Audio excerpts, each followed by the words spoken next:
le Seigneur vous bénisse.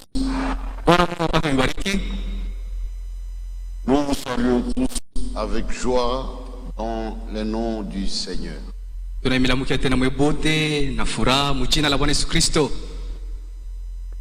Saluons également nos frères et sœurs qui nous suivent en ligne.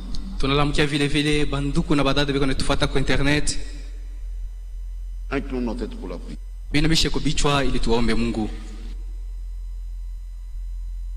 Seigneur Dieu est notre Père.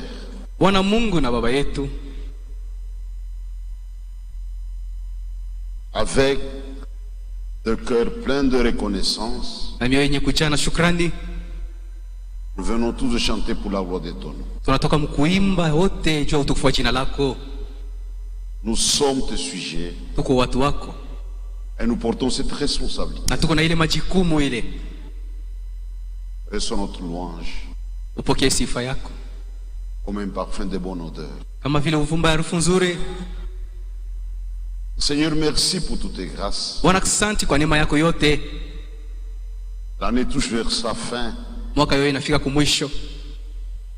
Le monde va tourner la nouvelle page. Et nous sommes pleinement conscients. Plus le temps avance, plus nous approchons du retour du Seigneur. Seigneur, merci pour toutes tes grâces à notre égard tout au long de cette année qui s'achève. Tu as été bon à notre égard et cela de façon merveilleuse. Si chacun considère sa vie, dire, le Seigneur a fait pour moi de grandes choses. Et cela a été fait dans la plus grande humilité. Seuls les élus sont capables de discerner ta main. Même dans les temps difficiles, même dans les plus petites choses, dans son infiniment reconnaissant, nous ne méritons rien. C'est grâce au nom de Jésus-Christ que nous avons accès à toutes ces faveurs. Merci pour toute la protection. Merci pour ta conduite. Merci pour tout. Nous n'avons même pas de mots qui conviennent pour traduire notre gratitude. Tu le sais. Prends nos vies, Seigneur. Nous sommes tes sujets. Façonne-nous à ton image. Rends-nous capables de te ressembler, de te refléter, de te glorifier tout au long de ce peu de temps qu'il nous reste comme pèlerin. Bénis toute la communauté pour son soutien à l'œuvre de Dieu. Bénis nos frères et sœurs dans le monde entier. Nous ont soutenus par leur prière ou d'une façon ou d'une autre. Nous aussi, en tant que corps des saints, nous prions pour l'ensemble du corps de Christ. Nous pensons à tous tes serviteurs, ces vrais hommes que tu as suscités en cette heure pour travailler dans ta vie et qui portent de très grandes responsabilités. Pensons de façon spéciale à notre bien-aimé frère Franck. Chacun peut voir le poids de l'âge sur cet homme de Dieu véritable. Mais à cause de ton œuvre, puisses-tu le fortifier. Je fais de même pour l'ensemble de tes serviteurs. Bénis ce service. Nous te confions la conduite. Que tout soit fait pour ta gloire, pour l'édification et l'avancement du royaume de Dieu. Et pour notre joie, nous avons ainsi demandé avec foi. Et au nom de notre Seigneur et Sauveur Jésus-Christ. Amen. Amen. Comme je l'ai dit la semaine dimanche passé, aujourd'hui, nous allons tenir notre dernier service, du moins pour cette année. Leo itakuwa ni ibada yetu ya mwisho ya hii mwaka hii. Et nous aurons une semaine libre à partir de lundi déjà. Na kwanja mkaji moya hatutabudu. Le prochain culte, ça sera dimanche prochain, Dieu voulant. Ibada itakuwa ni mwaka kesho muyenga ile itakuwa ya kwanza. Dans la tradition des hommes, watana na bisela ya watu, une période destinée aux échanges de vœux. Ni wakati ile nye batu beko natakiana mwaka mpya. Nous n'allons pas échapper à la règle. Nashi atakosa kutakiana mwaka mpya bana.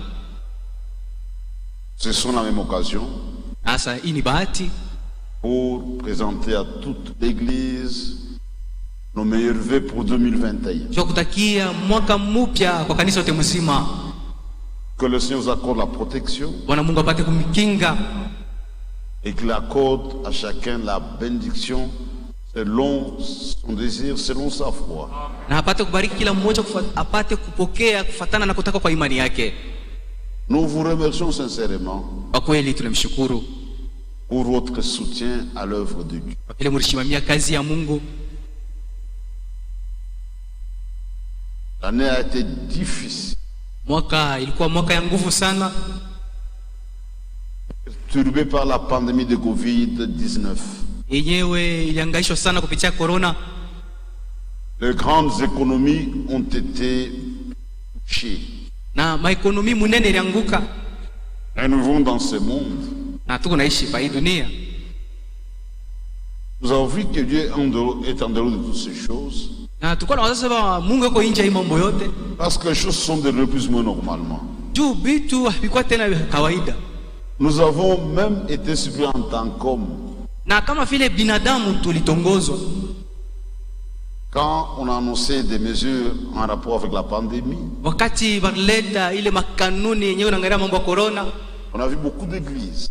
Na tuliona makanisa ya mingi qui à la radio, ku radio, notre numéro Airtelmani, numéro de pasteur, numéro de transfert, il y a compte. On était calme. Si tulikuwa kimya, et nous faisons ce que Dieu a dit. Sisi tutatimiza neno la Mungu.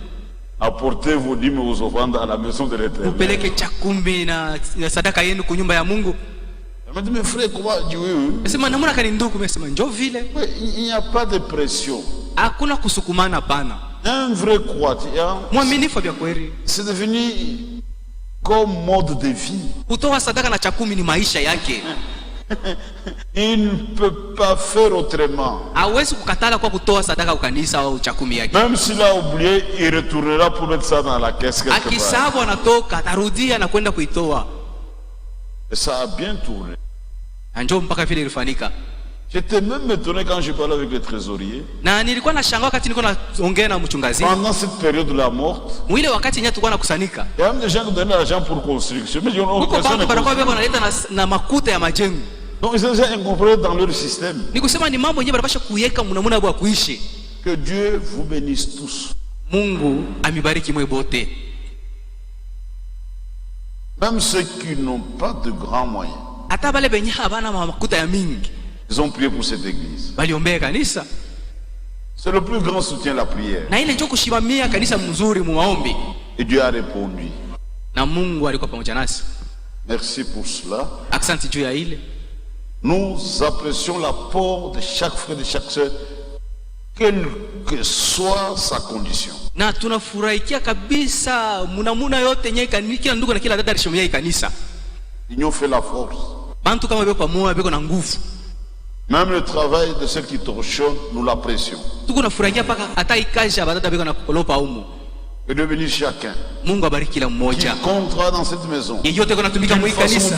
Munamuna yao wengine. Que Dieu le bénisse. Mungu amubariki. Que Dieu bénisse ses hommes, ses serviteurs. Mungu abariki batumishi yake.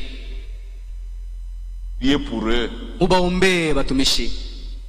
Ils sont la principale cible de l'ennemi. Jo shaba ya kwanza ya shetani. Et nous comptons tous sur vos prières. Na tuko natumainia maombi yenu. On a un temps difficile. Ni wakati mwa nguvu kabisa tuko Mais le naishi. Seigneur a pris soin de nous. Lakini Mungu alikuwa En anatushughulikia passant par l'église, kupitia kanisa, par le membre de l'église, les kupitia hommes et les bamemba femmes. wa kanisa banaume na banamuke, Que le Seigneur vous le rende au centre. na Mungu atamirudisha yeye kwa mara mia. Et nous vous présentons ces meilleurs vœux pour l'année prochaine. Na tunamitakia mwaka mpya ya 2021. Nous les transmettons aussi à tous nos frères et sœurs dans le monde entier. Na tunatakia mwaka mpya kubandugu na batata bote bengu dunia mzima. Déjà, il y a des messages de vœux qui pleuvent. Na beko na nitakia mwaka mpya kubandugu ba mingi beko na bene ituma. Impossible de répondre à chaque message. Na kuna gisi ya mikujibia kwa kila message. Nous vous remercions d'avance et que le Seigneur vous bénisse. Tunashukuru na Mungu apate kunibariki. Nous aurons une semaine. Hatutaabudu muda wa juma mzima. Nous allons nous retrouver seulement dimanche prochain. Tutakutana tu muile yenga iko nakuya. J'ai eu à parler avec le conseil de l'église Niongea na shauri ya kanisa pour voir si on ne veut pas introduire un petit changement en rapport avec les instructions sur les jeunes, parce qu'avec les rythmes actuels, ça risque d'être trop long et ce n'est pas bon. Nous allons perdre le fil des idées. Niliona kusema kama tunaweza kubadilisha huko namna ya kuleta mafundisho mpaka msiku ya yenga, kwa sababu vitu viko vya mingi vya kusema. J'ai proposé au conseil, Na nikaelezea shauri ya kanisa à partir du mois de janvier, katika njia mwezi ya kwanza ya mwaka kesho, la première semaine là, après le 3, on a accordé ça à un frère qui prendra 2 jours. tuko na ile majuma mbili ya kwanza, kuko banduko wale batabeba ile masiku mbili ya kwanza mjuma. Et nous arrêtons avec la série de jeunes prédicateurs, ministres. On verra ça plus tard. Tutaisha na bahubiri wa vijana wale kisha tutaona kisha. Comme ça, je récupère les séances de mercredi, jeudi et dimanche pour chaque semaine, afin que nous puissions avancer. Nitahubiri mkazi tatu, mkazi nne na muyenga ili tupate kuendelea kwa haraka. On a tenu compte de tous les paramètres. Na tunaangalia mambo yote. Il est vrai que dimanche, on peut avoir le plus grand nombre de frères et sœurs. Ibya kweli musiku wa yenga banduku na batata beko na kwa mingi. Mais mercredi et jeudi présentent aussi un avantage. Na mkazi tatu na mkazi nne pia ni iko paka faida yetu. Tout le monde peut venir sans jeton. Bantu bote banaweza kuwa bana na majeton yabo. Le royaume de Dieu est forcé qu'on se fasse violence. Ufalme wa Mungu ndio bashuhudia, mujikaze. Parfois on a besoin de violents. Na mara tuko na lazima ya bale beko najikaza sana. Si vous manquez une séance, kama unakosa kuya kuabudu, il y a possibilité de rattraper la séance par il y a des bandes, disques, tout ça. Kuko namuna ya kufuata kupitia mabande, pour internet. Pour que vous soyez à jour. Ili sisi bote tupate kutembea muna moya. Même à la fin de la semaine avec un peu de sacrifice. Na kumwisho na fanya kujitoa. On peut écouter des prédications samedi après-midi. Na muposho unaweza kufuata mahubiri hata moya. En sacrifiant une partie des programmes. Kama utumike vile unakapaswa kutumika mshiko wa posho kwa mfano. Donc le conseil a approuvé. Na shauri ya kanisa ilikubali ile. Je vous en parle déjà. Na sasa niko nimeeleza mwe babiana.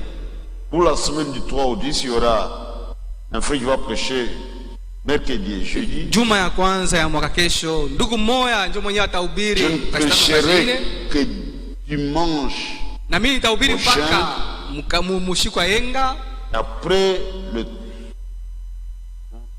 je prêche le 3. Après le 3, je prends toute la semaine. Kisha ile juma moja kwanza nitabeba yote majuma yote ya kufuata kisha. À partir du 10, oui. À partir du 10, je prends toutes les 3 séances de la semaine. Kwa kuanzia mule 10 nitaanza sasa juma yote mzima niko nabeba vile. Là, nous sommes sûrs de terminer avant la fin du mois. Na pale tunaweza kumaliza mbele ya mwezi ishe. Vous comprenez que ça prendra plus ou moins 2 mois. Sasa inaweza kutubeba karibu miezi 2. Non. Au miezi 3. Haitakuwa miezi 3 hapana. Je crois c'est bon comme ça. Na wasa kwa mzuri vile quand tunabeba juma wote mzima. Aujourd'hui, le service sera un peu plus long que prévu. Tahubiri sana. Ah non, il ne faut pas effrayer les gens, frère. Toi, tu es vraiment pessimiste. Tu as parlé comme un pessimiste. Tu vois, un pessimiste c'est quoi? Pessimiste ni nani? Quand vous avez une bouteille d'eau remplie à moitié. Wakati kopo haina inkuyala. Quand un pessimiste regarde, saka mtu anaangalia, il dit la bouteille d'eau est à moitié vide. Asema hii kopo iko yenye kuyala kabisa. Mais un optimiste lui dira le contraire. Sasa unasema kinyume, c'est à moitié pleine. Ni ya kipande. Un sceptique va douter que c'est pour ce de l'eau. Ça peut être autre chose, de la même si on apporte des preuves, lui il doute toujours. C'est sa doctrine. Un chrétien est optimiste. On ne sait pas de vous effrayer. Je sais que c'est étouffant, même pour moi-même. Mais on ne doit pas vous doroter trop. J'ai vu pendant le jugement de un politicien ancien, déjà était à la télévision toute la nuit, toute la journée, dans la salle avec des masques, infatigable. 6 heures, 8 heures.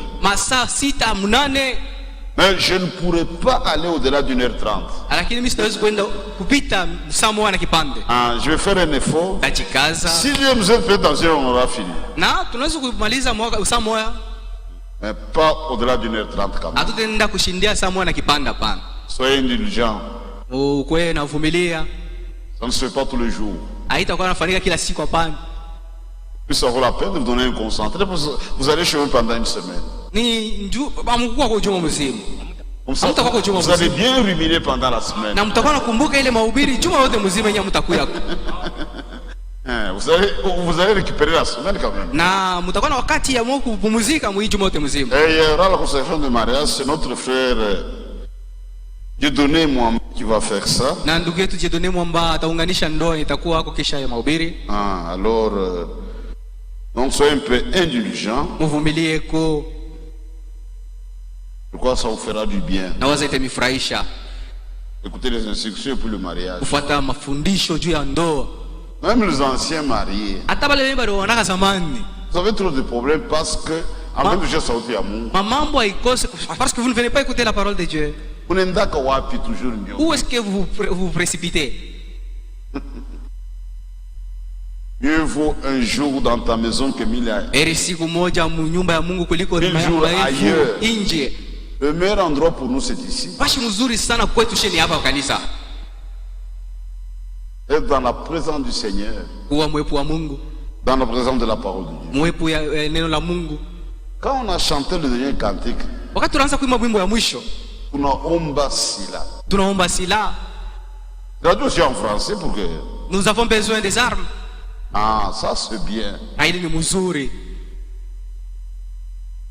La plus grande arme Dieu a placé à notre possession s'appelle la parole de Dieu.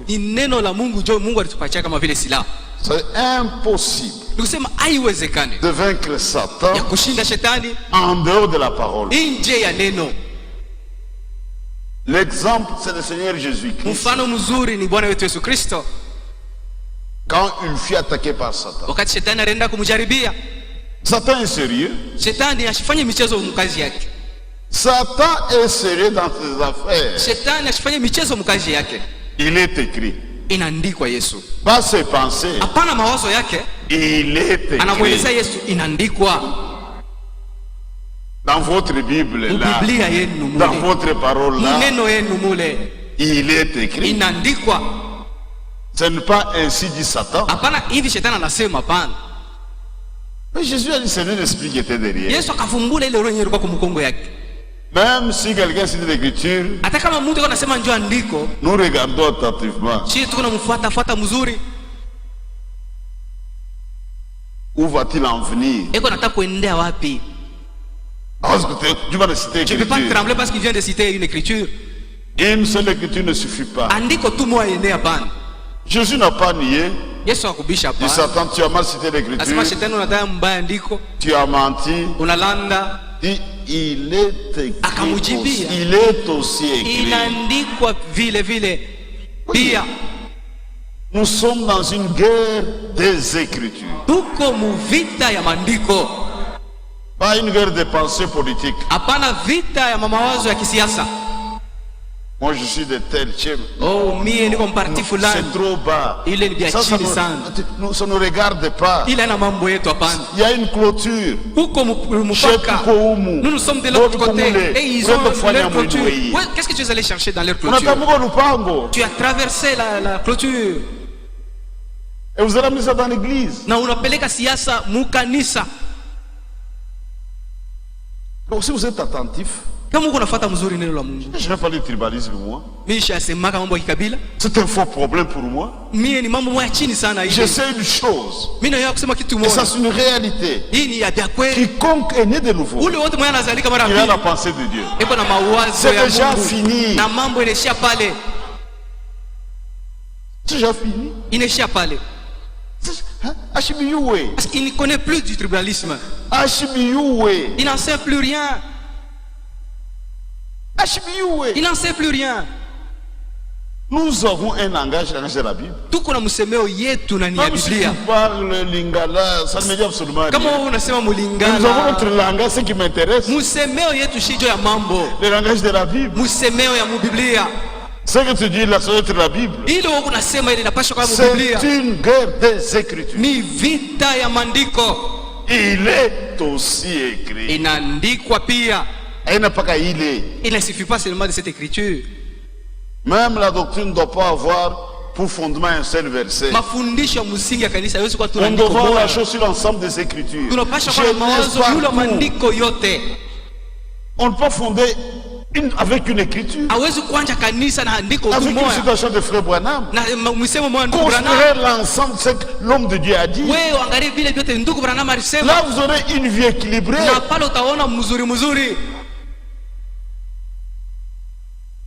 Et Dieu a déjà répondu à ton ombre cela. Nous avons déjà chanté sur nous avons besoin de l'arme. Vous êtes en retard. Dieu nous a déjà doté des armes. Ne demande plus de vous avez ça à votre disposition.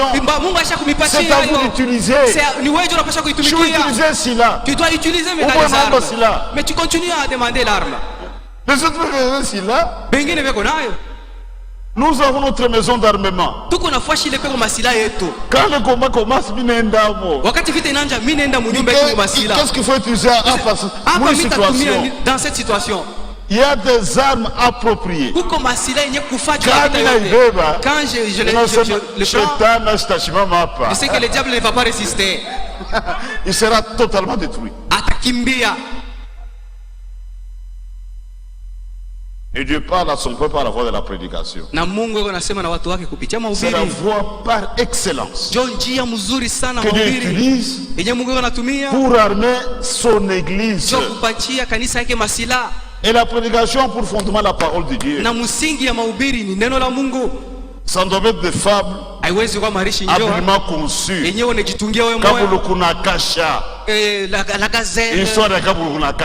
de Gazelle. Il a ituangaria pana. Oh, les anciens ont dit. Qu'est-ce que Dieu a dit? Ok, c'est simple. Nous aimons la parole de Dieu. Donc nous avons un super combat ici. C'est pas un combat simple. Il ne s'agit pas d'un combat simple. Un seul verset. Et tu tombes dans l'adultère. Parce qu'on a lu pour toi une écriture. Non, il m'a convaincu. Ça c'est grave. On t'a même convaincu par une écriture. Nous, pour nous convaincre, il n'y a que la parole. Là, nous devenons faibles. Devant l'écriture, je recule. Quand on brandit la parole, là, je recule. Mais pas autre chose. C'est pourquoi nous aimons la parole de Dieu. Je vous invite à vous lever maintenant. Nous allons lire les Écritures.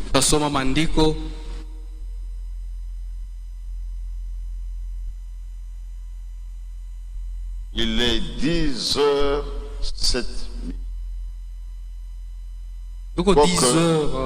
On n'ira pas au-delà de 11h30. Ne soyez pas dans la peur ou dans la panique. Aujourd'hui c'est la mort. Non. Ce n'est pas ça. Proverbe 13, le verset 12.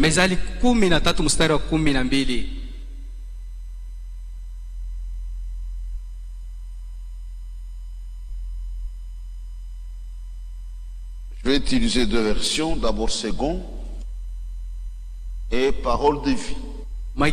Tutasoma mageuzi ya Louis II na parole de vie. Proverbe 13, le verset 12. Mezali 13 mstari wake wa 12. La version second. Geuza kwa Louis II. Un espoir différé rend le cœur malade. Tumaini lenye kuna kawia iko nalekesha moyo. Un désir accompli est un arbre de vie. Lakini kutaka kule kwenye kunatimizwa ni mti wa uzima. Parole de vie. Mageuzi ya parole de vie. Une personne qui attend trop longtemps quelque chose se décourage. Ule mtu ule mwenye kunachunga sana kitu iko nalekea. Mais un désir réalisé est comme un arbre qui donne la vie. Lakini kutaka kwa kunatimizwa iko sawa vile mti yenyewe kunaleta uzima. Amen. Amen. Asseyez-vous. Unaweza kuikala.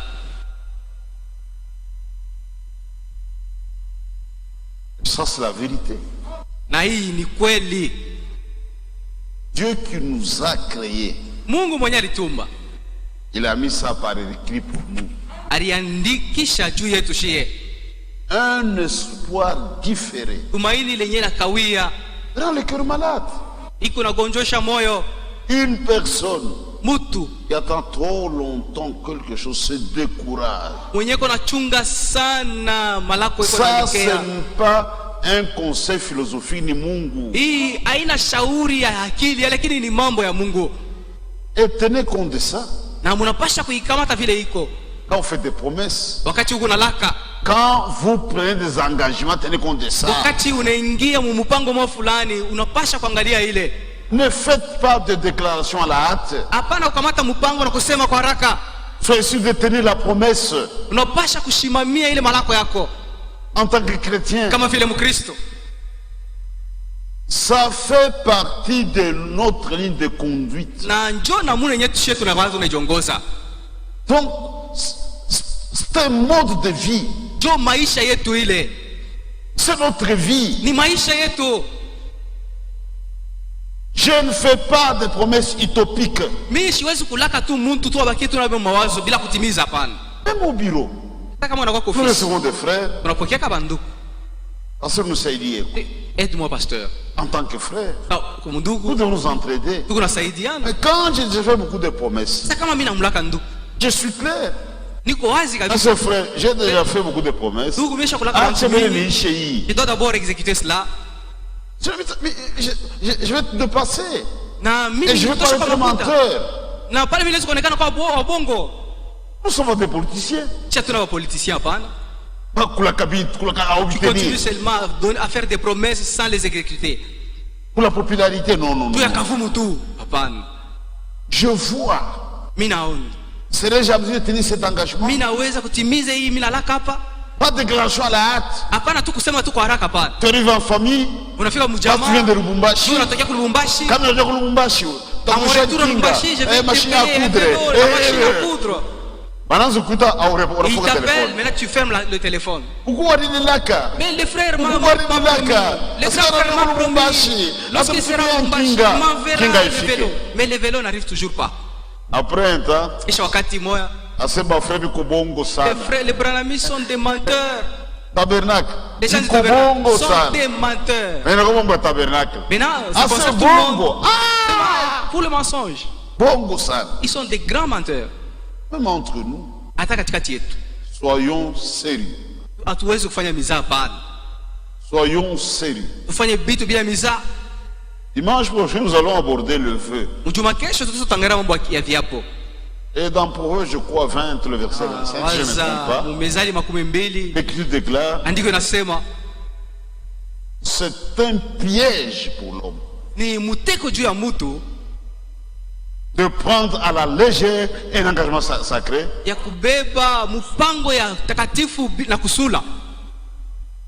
et de ne réfléchir qu'après. C'est un piège. Tu vas tomber dans ton propre piège.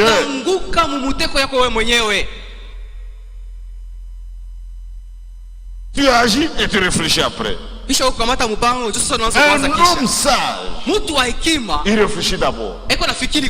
Doit agir. Il tient compte de chaque paramètre. Il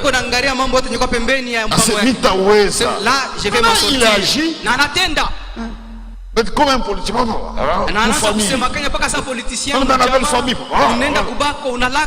on applaudit.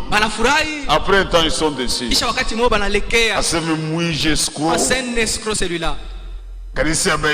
On a affaire à une église des escrocs. Même la dette, quand tu promets, tu es sûr.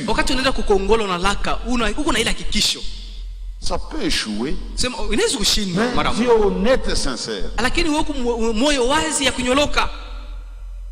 Pas endormir ou le monde. Celui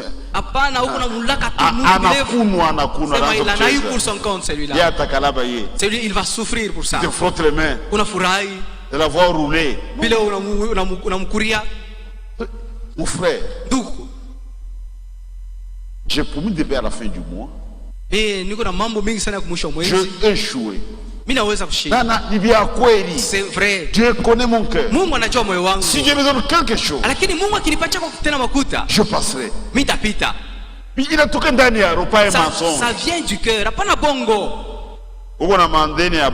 Tu es criblé de dettes. Ma télévision, mais ma tu te payes des télévisions, des costumes. Bon, tu vas t'avoir là. Mais $30. À nous, ce costume, il y a $300. Il vient de se payer un costume de $300. Même si tu veux tourmenter ton frère.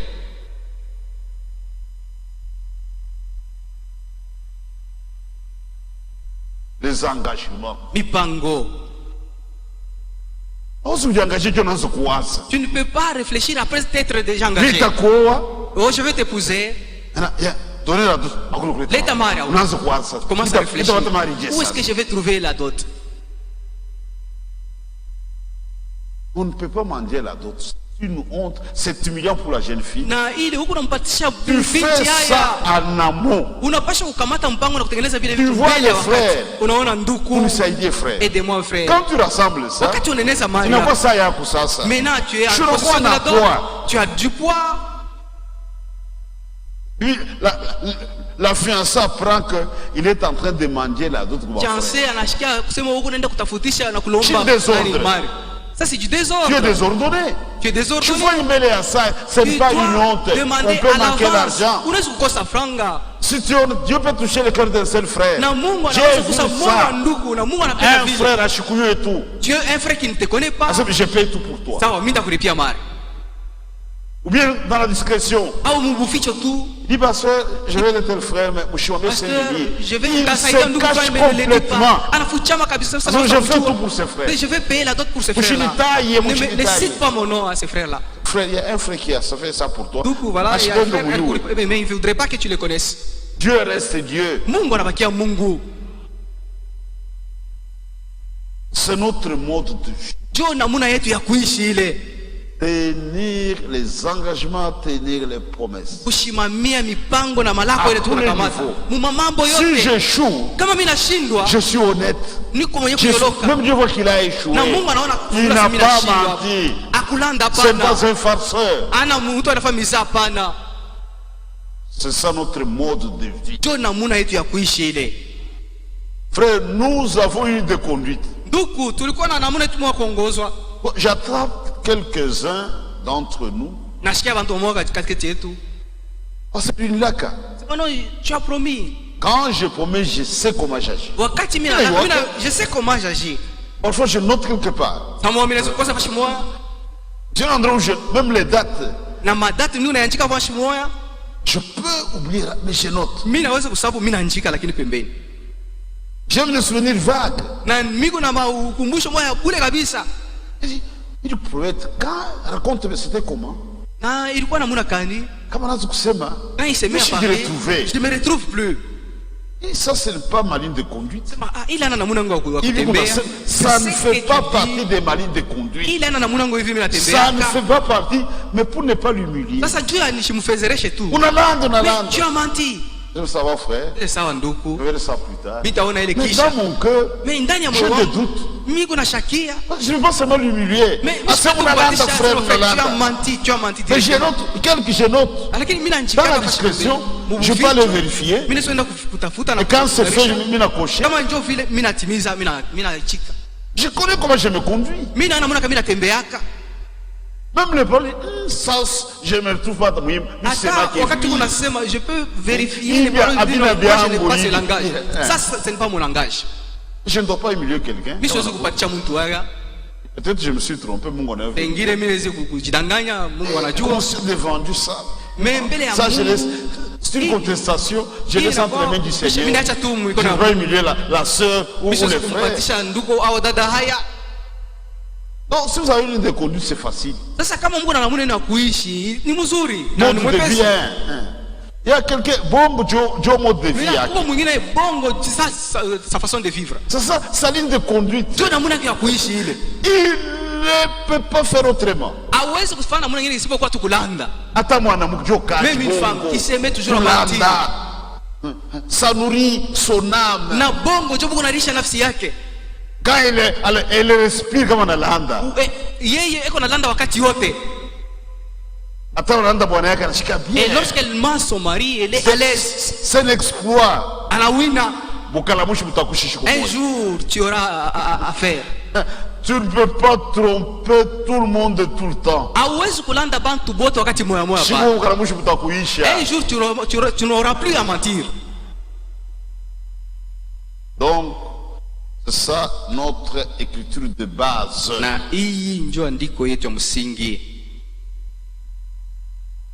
Faut commencer par réfléchir. Il faut une certaine maturité. Sur tous les plans. Ça c'est en amont. Mbele ya sa.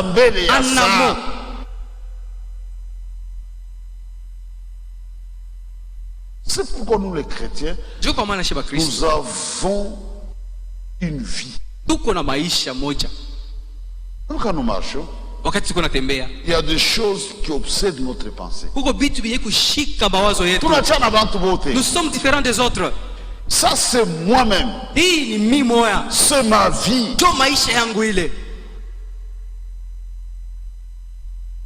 Nous avons un souci permanent.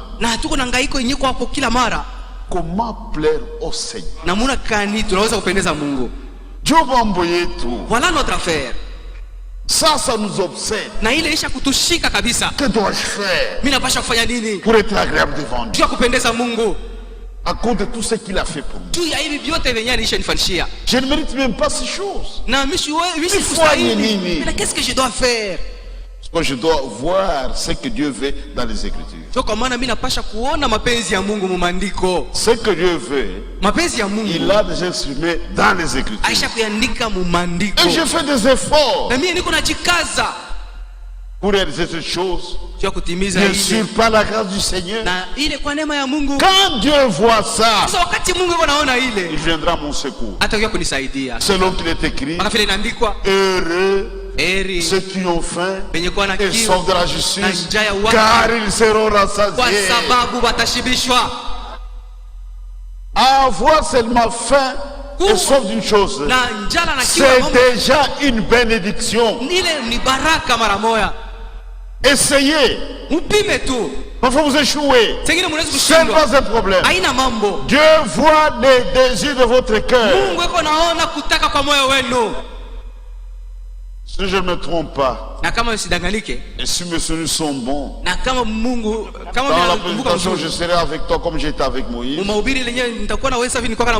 de Dieu, Branham, déclare: Dieu ne tient pas compte des fautes de ses élus. Dieu voit ce qu'ils essaient de réaliser dans leur cœur. Il a minimisé les échecs de Moïse. Ce qui comptait pour Dieu, c'est que Moïse voulait réaliser. Et Dieu voyait ça. Mais si le cœur est faux, même si tu poses de grands gestes, Dieu qui connaît ton cœur faux, on a l'âme de ça, tu cherches la popularité. Mais c'est à cause de ta popularité. Une maturité. Il y a quelque chose qui obsède notre pensée. Et dans le message, je crois, et la semence générale, il y a quelque part à la fin une partie de message que Branham avait reçu de façon directe. C'était une dictée du Saint-Esprit. Prends ta plume et écris. Frère, Dieu a fait des choses. L'Odyssée dans l'ignorance. Mungu anasema, Dieu a dit, prends ta plume et écris. Il a écrit sous la dictée du Saint-Esprit. Ce que je vous dis, c'est lui qui m'a dit d'écrire ça. Frère, et c'est arrivé beaucoup de fois dans les messages, dans le Seigneur Branham. Une parenthèse, quand il prêchait sur son isme Daniel, il a fait beaucoup de déclarations contradictoires. Et quelque part, ce que je vous dis maintenant, c'est ce que le Saint-Esprit a mis sous ma plume. Là, ça devient très grave. Quand l'épouse est partie dans l'enlèvement, il reste une semaine à Israël. Ça tranche tout. Mais comment on est au banc? Vous l'ignorance. En 3 ans et demi. Ça s'est dépassé. Même quand je vois ça, le Saint-Esprit a déjà corrigé ça. Quand nous partons, Israël a 7 ans. Là, ceux qui vont rester peuvent compter les temps. Nous vous permettons de compter les temps. Là, comptez les temps. Il n'y a plus de temps. C'est une semaine en 2. 3 semaines de paix. 3 semaines de tribulation. Et le tout se clôture. Une fois parti, tu te mettras à compter les nombres de jours. Nous vous permettons à ce moment-là. Le jour du retour du Seigneur, nous ne le connaissons pas. Mais comme une fois parti, comptez les temps. Le monde aura seulement 7 ans. Et tout va être clôturé. Le monde va trembler. Covid, Aïna quitte, c'est rien. Les gens vont venir aux montagnes. Cachez-nous devant la colère de l'agneau. Tombez sur nous. Les grands chefs militaires, le roi, personne ne sera épargné. Ça sera fini. Les messieurs seront débordés. Tombez sur nous et cachez-nous devant la colère de l'agneau. L'agneau se mettra en colère. Aujourd'hui c'est encore le jour de grâce. Il y a des gens malades dans ce message. Na mujumbe muko batu bagonjwa. La grâce est finie depuis 63. Oh, neema ilisha waka 1963. Il est né en 67. Alors que lui-même est né en 1967. C'est la folie. Grâce ilisha avant ta naissance. La grâce a pris fin avant ta naissance. Mais on a prêché le message. Mais tu continues à prêcher le message quand même. C'est être insensé. Tu es né en 70. Oui, on a zali en 1970. Alors que la grâce a pris fin en 1960. En 1960. Comment? Comment seras-tu sauvé? Par quel miracle? Par le message. Oh, kupitia ujumbe. J'imagine. C'est la folie ça. Donc, on doit être sérieux. Tunapasha kufanya vitu bila mchezo. Et dans ce message-là, na mwile ujumbe, prends ta plume et écris. Beba biki yako na wanjike. Si tu lis, je vous dis un secret. Anasema niko namiambia siri moya. Je vous dis un secret. Niko namiambia siri moya. L'épouse bibi harusi a la parole. Eko na neno. Et l'épouse a la pensée de Christ. Na bibi harusi eko na mawazo ya Kristo. Frère. Ndugu. Frère. Ndugu. Nous avons des choses que le monde n'a. Pas seulement la parole, même la pensée de Christ. Quelle grâce! Quel miracle! Quand les autres t'attendent, nous disons, nous comprenons selon Dieu. On a cette pensée-là. Tout le monde n'a pas ça. Ça c'est un secret que je vous dis. L'épouse a ça. La parole et la pensée de Christ. Pas les dénominations.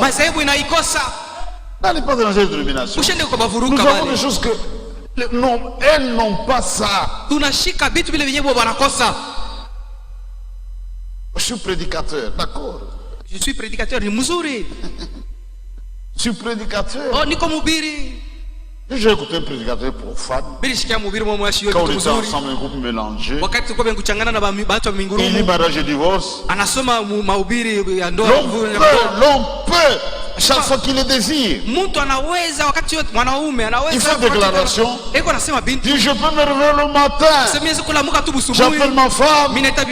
Je désire te chasser. La mina mufukusha. Je désire ça. Il dit, frère, ça c'est très grave ça. Tu as compris d'après le pensée qui sont dans ton cœur. Un vrai chrétien, il comprendra ça de la bonne manière. À cause de la pensée de Christ. Il a dit littéralement, mais sans pensée de Christ. Et ça c'est un secret. Moi je ne vais pas vous donner ça. Ça vient d'en haut. Nous avons ça. Les frères et les sœurs ont ça. Nous avons les mêmes écritures. Nous comportons différemment. Nous voyons différemment. Ceux qui ont la pensée de Christ, ils voient ça correctement. C'est comme même quand mon frère priait ici, je suis sa prière. On parle du prophète. Nous sommes reconnaissants à Dieu pour ça. Mais on ne l'adore pas. Toute la gloire à Jésus seul. Il a envoyé Franck, que beaucoup appellent Antichrist. Mais c'est l'homme Dieu véritable. Oui. Dieu nous a aidés. Dieu nous a favorisés. Ce n'est pas donné au monde. C'est la meilleure des bénédictions. C'est plus que l'argent. Je n'ai rien envie aux riches. J'ai la meilleure des choses. Ça s'appelle la parole de Dieu. Et je suis fier de ça. Je suis fier d'être chrétien. J'ai une famille. La famille chrétienne. Moi, je n'ai pas honte de ça. C'est plus que ma famille charnelle. Je veux passer avec eux toute l'éternité. Les autres ne croient pas. Il y aura une séparation éternelle. Kunaisha. Et ce sera fini. Si il meurt, ça n'est fini. Mais un frère en Christ, c'est une séparation de courte durée. Quel espoir, quelle espérance.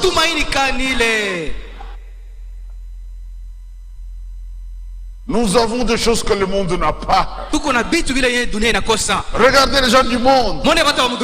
Ils vont fêter la nouvelle année. Bonne année. Bonne année. Bonne année. Bonne année. J'ai gagné beaucoup d'argent pour des maisons. Gantik n'a pas le temps de chanter ça. Pour la vie que tu m'as donnée. Que ferais-je pour toi? Pour la paix que tu m'as donnée. Des bénédictions spirituelles. Peut-être à la fin on va chanter ça. Pour la vie que tu m'as donnée. Que ferais-je? Qu'est-ce que je te donnerai? Je te servirai toute ma vie. Quiconque ne sert pas Dieu, il est raté. Je le parle des prédicateurs. À chaque niveau. Chacun peut servir Dieu. Je te servirai toute ma vie. Je t'aimerai toute ma vie. Si vous m'aimez, gardez mes commandements. Si vous m'aimez, gardez ma parole. Quiconque ne garde pas la parole, c'est une preuve suffisante qu'il n'aime pas Dieu.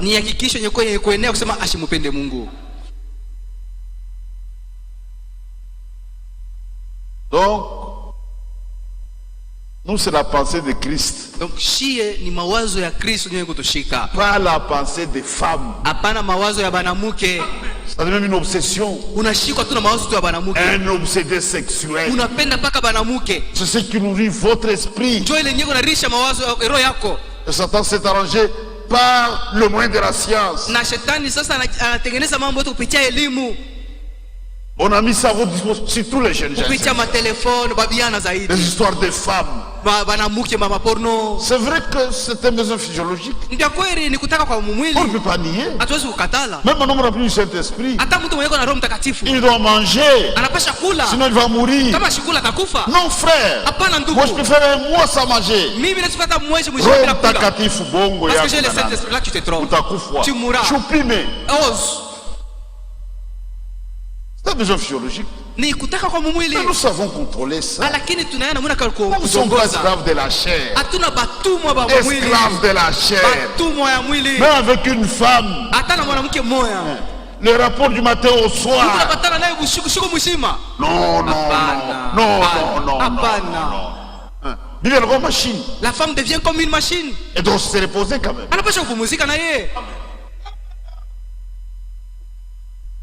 Nous contrôlons la chair. Parce que je refuse. C'est que la chair veut, je refuse. Pour me soumettre à Dieu. Comment est-ce que tu te comportes? Pourquoi tu fais la prostitution? Tu as commencé à l'âge de 13 ans. À 18 ans, tu as connu 1500 hommes. 1500. Celui qui va te il sera malheureux. Mais comment est-ce que tu vas te compter? À ton passage, tous les voyous, celle-ci sera ma femme. Et ma copine.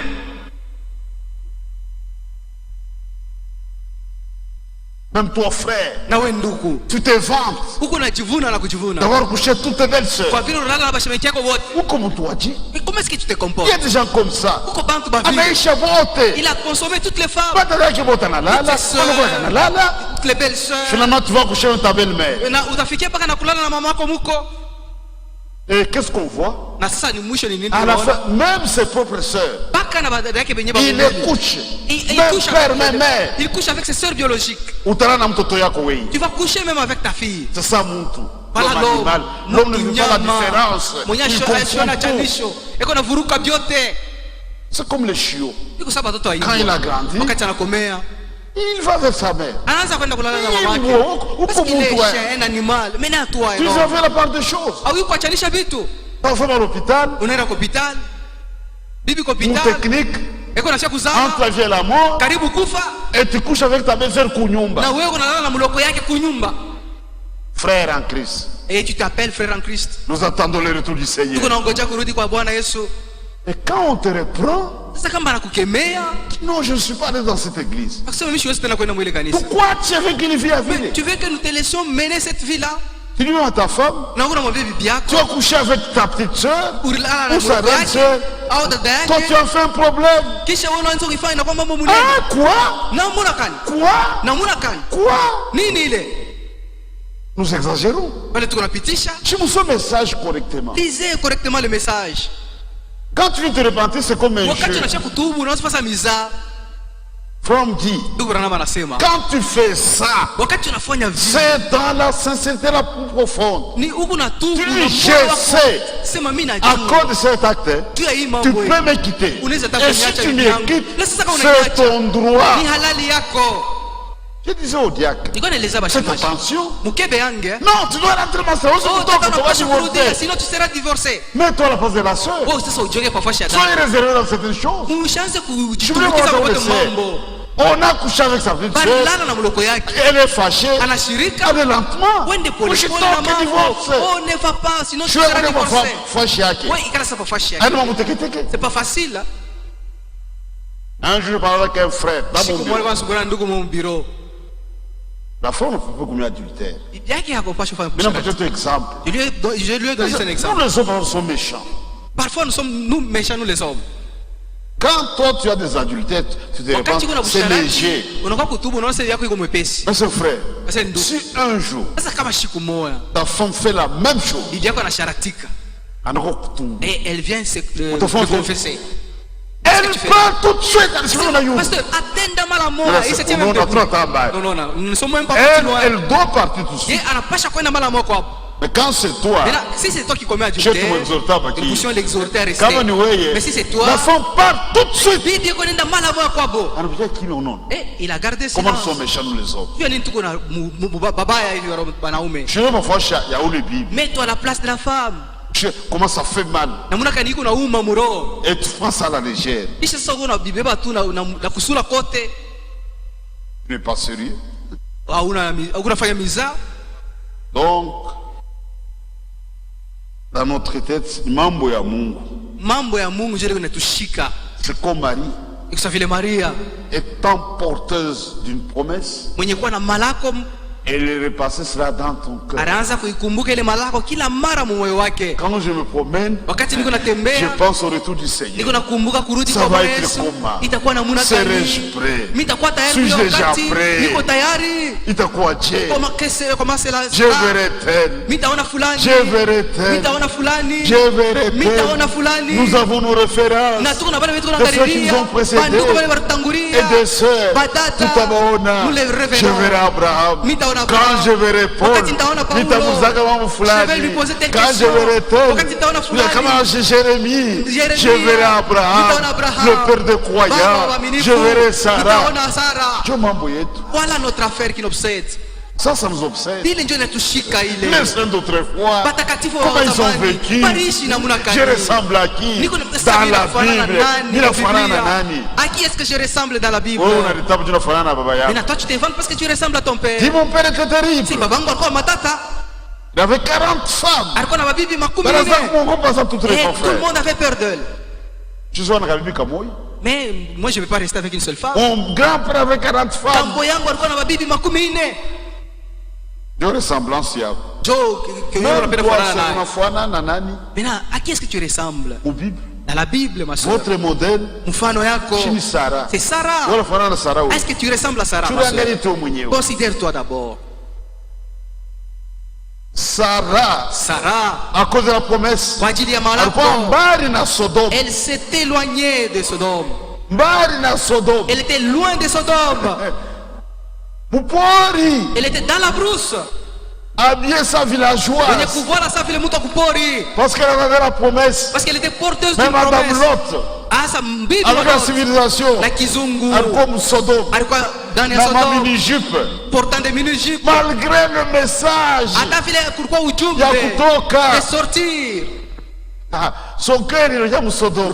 Qui était resté dans le quand elle entendait la musique, Dieu dit ne regardez pas en arrière.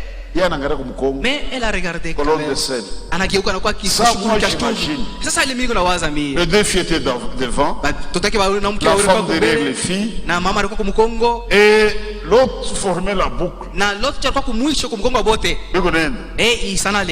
Ils avançaient. L'autre était un peu du sein en regardant devant. Ni vision ni ni. Est-ce que c'est une vision ou pas? Une colonne de sel devant moi. Mais elle a évité. Il a essayé de contourner la colonne de sel. Mais est-ce que c'est un miracle? Il a contourné la colonne. Il a bien regardé. Il ne voit que les deux filles. Il ne voit pas sa femme. Dieu a dit ne regardez pas derrière. Il a continué la marche. Je dois d'abord arriver là-bas. Ensuite nous allons traiter les dossiers de la femme. La femme ne peut pas déranger ma marche. Je vais la contourner, continuer ma marche. On verra ça après. Rien ne peut m'arrêter pour servir Dieu. Quelle que soit la situation, je veux mettre ça de côté et je vais avancer avec ma marche. Rien ne peut m'arrêter. Aujourd'hui je n'irai pas à l'église parce que nous sommes brouillés avec la maison de Marie. Est-ce que l'église appartient à ton mari? Est-ce que tu t'es brouillé avec Dieu bien avec ton mari? Tu ne pars pas à l'église. Mais le soir vous avez des rapports avec celui avec qui tu t'es brouillé. Mais tu n'es pas parti chez Dieu. Ça c'est quel jugement ça? Tu reçois son argent. Mais tu es fâché contre Dieu. S'il te répudie, tu abandonnes l'église. Nous tous, l'église, nous l'avons encouragé de te répudier. Évite-les que tu puisses continuer avec Dieu. Dis, souvenez-vous de la femme de l'autre. Jésus parlait de notre temps. Souvenez-vous. Ne l'oubliez pas. Ne soyez dans l'amnésie. Souvenez-vous de la femme de l'autre. Souvenez-vous de la femme de l'autre. Donc, il y a la pensée de Christ. Et ça nous obsède. C'est une obsession, la pensée de Christ. C'est la priorité zéro. Ça prime sur tout. Maintenant, en rapport avec le mariage, Frère Franck donne un conseil valable. Dit le jeune homme, pas la jeune fille, le jeune homme devait remplir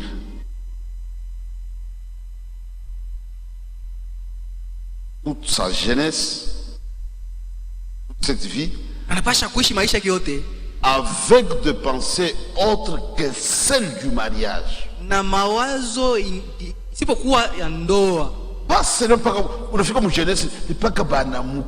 Dans la jeunesse, tu ne dois pas te nourrir seulement des pensées des femmes, non.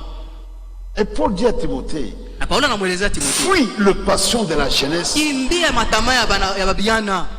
Timothée était un jeune prédicateur. Fuis ça. Il aussi qu'il disait, fuis le passion de la jeunesse. Ça fait partie des passions de la jeunesse. Les femmes, les histoires des femmes, les histoires des garçons. Ça fait des passions de la jeunesse. Il y en a aussi la politique sur passion. La politique.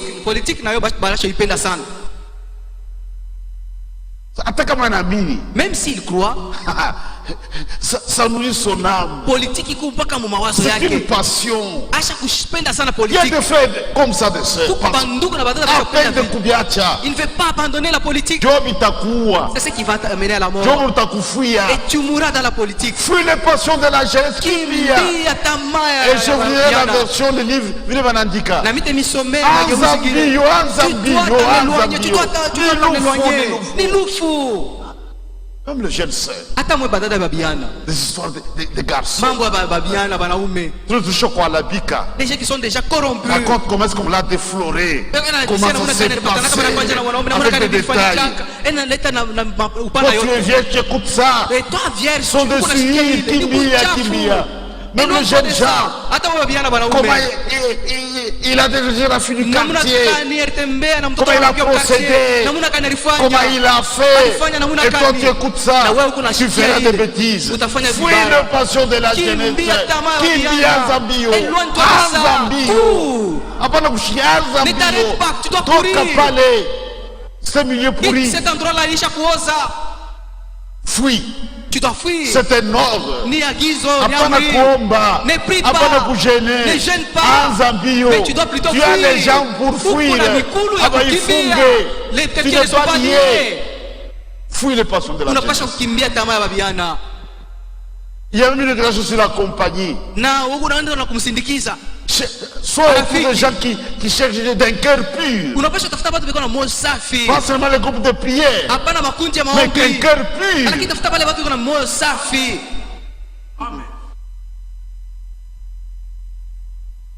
Maintenant, si c'est l'inverse, quelque chose se produit. C'est quoi? Frère Franck dit, sinon il se met lui-même dans deux problèmes de peine et de difficultés, nuit et jour.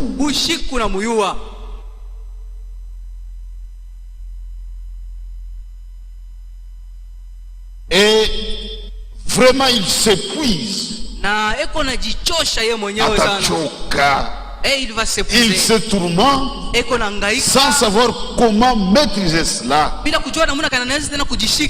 Parce que déjà il nourrit sa conscience et son souvenir avec de belles pensées.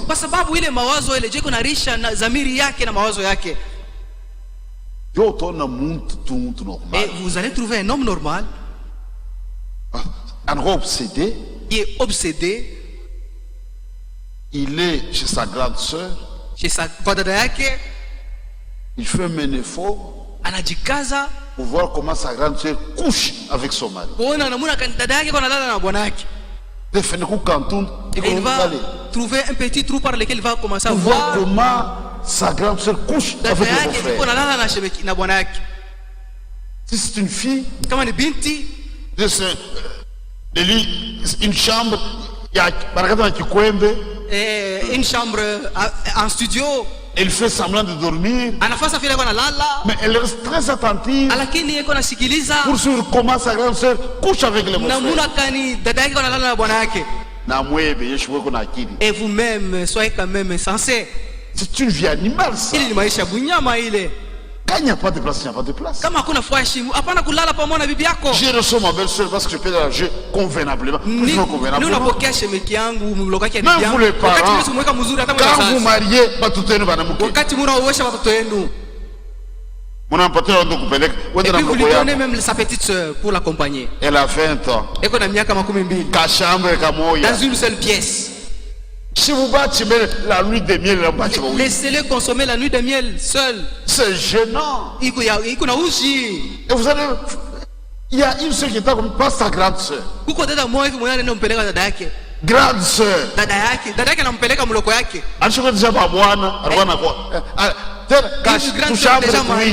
Dans deux pièces. Sa petite soeur, première, et toi tu es présente. C'est une vie animale, ça. Mais c'est gênant. Mais vous les laissez avec sa femme. Laissez-le d'abord, sœur. Quand dans la cuisse de blanc, quand le mariage est consacré, ils s'en vont dans le voyage de noces. Ils vont s'éloigner tout seuls pendant un mois, et ils vont revenir après. Ce sont des sales habitudes. Abandonnez cela. Sont de ces habitudes. Mais si quelqu'un a de la place, où que tout le monde peut être logé confortablement, en gardant une certaine pudeur, là ça va. Maintenant, le frère, il est gêné. Sa femme est sa grande soeur. Il n'a que 2 chambres. Comment est-ce qu'ils vont se réveiller? C'est où est la pudeur? On doit vous dire jusqu'où. Même vos parents, on a discernement. C'est ça. Mais c'est la bestialité, ça.